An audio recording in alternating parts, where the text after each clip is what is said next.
Dans un monde où la technologie et la politique s'entrelacent plus que jamais, les récents développements entourant les manœuvres stratégiques d'Apple et les dynamiques du commerce international offrent un aperçu fascinant du réseau complexe de la mondialisation moderne. Le géant technologique Apple, célèbre pour son innovation et son design élégant, se trouve désormais à l'avant-garde d'un changement significatif dans les modèles commerciaux mondiaux. Suite à l'imposition de lourdes taxes par les États-Unis sur les produits électroniques en provenance de Chine, Apple a pris la décision audacieuse d'acheminer par avion 600 tonnes d'iPhone depuis l'Inde vers les États-Unis, un exploit logistique qui souligne son engagement à maintenir sa position sur le marché tout en naviguant dans les eaux tumultueuses du commerce international.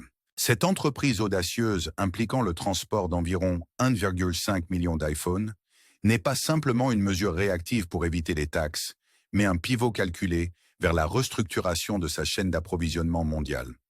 La décision d'Apple de diversifier sa base de fabrication met en évidence l'importance croissante de l'Inde en tant que marché émergent avec des coûts de main-d'œuvre compétitifs et des relations commerciales favorables avec les États-Unis. Ce changement stratégique est emblématique d'une tendance plus large parmi les multinationales cherchant à atténuer les risques géopolitiques et à réduire la dépendance à un seul pays pour la fabrication. En avril 2025, le gouvernement américain a mis en place des taxes pouvant atteindre 125% sur les produits électroniques fabriqués en Chine, une augmentation spectaculaire par rapport au taux précédent de 54%. Ce changement de politique rend les produits chinois moins viables sur le marché américain, forçant des entreprises comme Apple à reconsidérer leur stratégie de fabrication.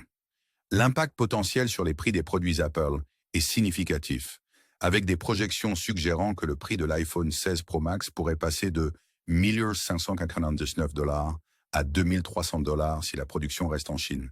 Même avec le passage à l'Inde, les consommateurs ne verront peut-être pas de prix stable en raison des coûts associés à l'établissement de nouvelles lignes d'approvisionnement et à la surmonte des inefficacités de production initiale.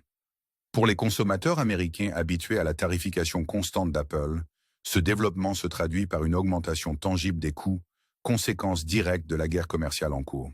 Le pivot stratégique d'Apple n'est pas un incident isolé, mais indique un effet domino potentiel dans l'industrie technologique.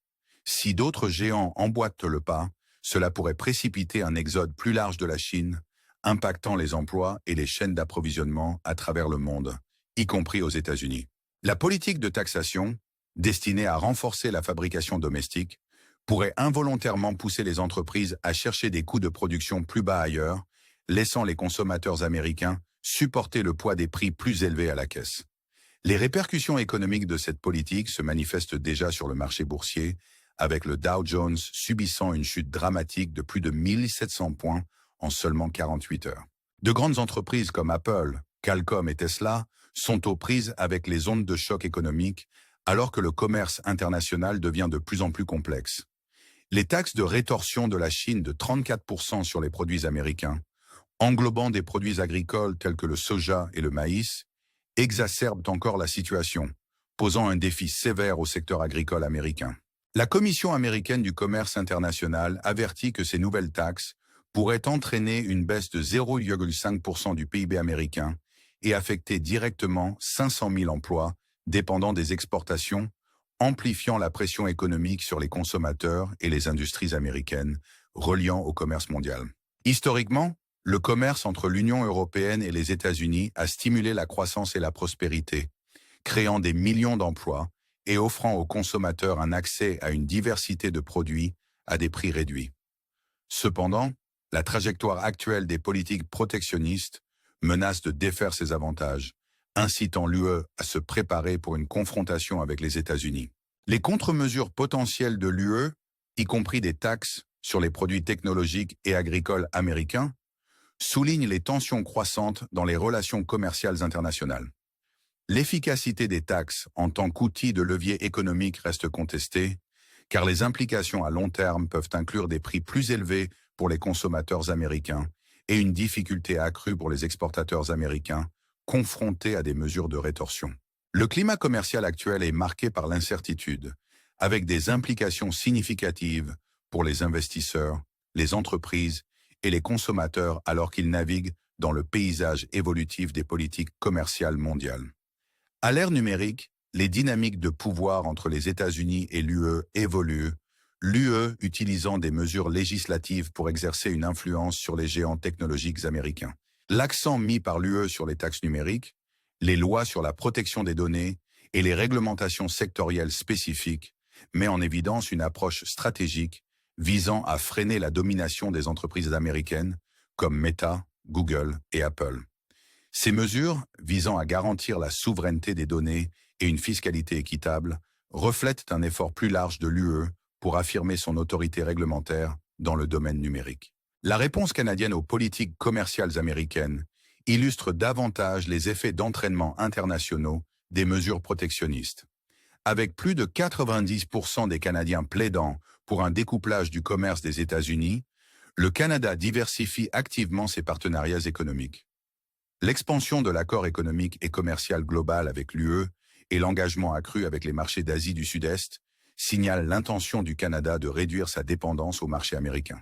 Les provinces canadiennes prennent des mesures décisives pour rompre les liens avec les importations américaines, mettant en œuvre des mesures telles que l'interdiction des produits agricoles américains et le gel des contrats avec des entrepreneurs américains.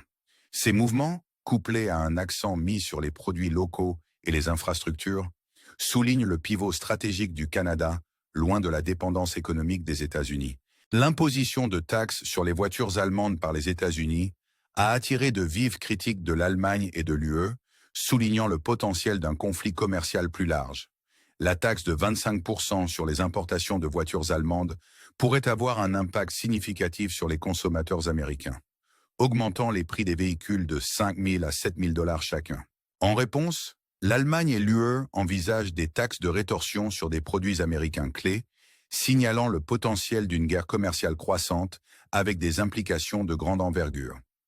La réaction mondiale contre les politiques tarifaires américaines s'étend à des alliés clés comme le Canada, le Japon et la Corée du Sud, tous confrontés à des défis dans leur secteur automobile et technologique. L'isolement potentiel des États-Unis sur la scène internationale souligne la nécessité de réévaluer les stratégies commerciales qui privilégient la coopération et le bénéfice mutuel au protectionnisme.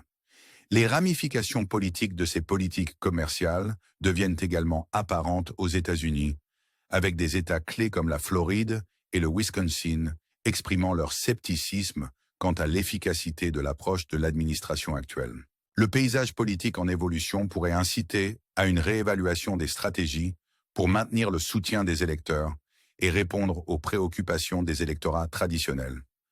Alors que l'Europe mobilise des ressources importantes pour les dépenses de défense, la relation transatlantique subit une transformation. Le programme de 800 milliards d'euros de l'UE pour la préparation 2030 reflète un engagement croissant à développer une capacité de défense indépendante, réduisant la dépendance au soutien militaire américain. Les préoccupations concernant les vulnérabilités potentielles associées au système d'armes américain, comme la possibilité de désactivation à distance, ont incité les nations européennes à explorer d'alternatives de partenariat en matière de défense. La stratégie de défense du Canada évolue également, avec un changement marqué vers la coopération avec des partenaires non américains. La décision du gouvernement canadien d'investir dans les technologies de défense françaises et australiennes, y compris les sous-marins nucléaires et les systèmes radars avancés, reflète un réalignement stratégique visant à assurer la sécurité nationale sans dépendre des États-Unis. La tension dans les relations entre les États-Unis et le Canada est encore exacerbée par les tensions commerciales. L'imposition par le Canada de péages sur les camions américains en transit vers l'Alaska, servant de mesure de rétorsion contre les taxes américaines. Les implications économiques et stratégiques de cette action mettent en lumière l'interaction complexe entre les intérêts nationaux et les alliances internationales. Alors que ces développements se déroulent, une question demeure. Comment ces changements géopolitiques et ces politiques commerciales façonneront-ils l'avenir des relations internationales? Nous vous invitons, chers spectateurs, à partager vos réflexions et vos idées dans les commentaires ci-dessous. Que pensez-vous de l'impact à long terme de ces tensions commerciales sur l'économie et la politique mondiale? Si vous avez trouvé cette analyse perspicace, envisagez de vous abonner à notre chaîne pour une couverture plus approfondie des dernières nouvelles et tendances. Votre engagement, à travers les mentions j'aime, les commentaires et les partages nous aident à apporter plus de contenu qui compte pour vous. Merci d'avoir regardé et restez à l'écoute pour notre prochaine vidéo explorant les nuances du commerce mondial et de la diplomatie.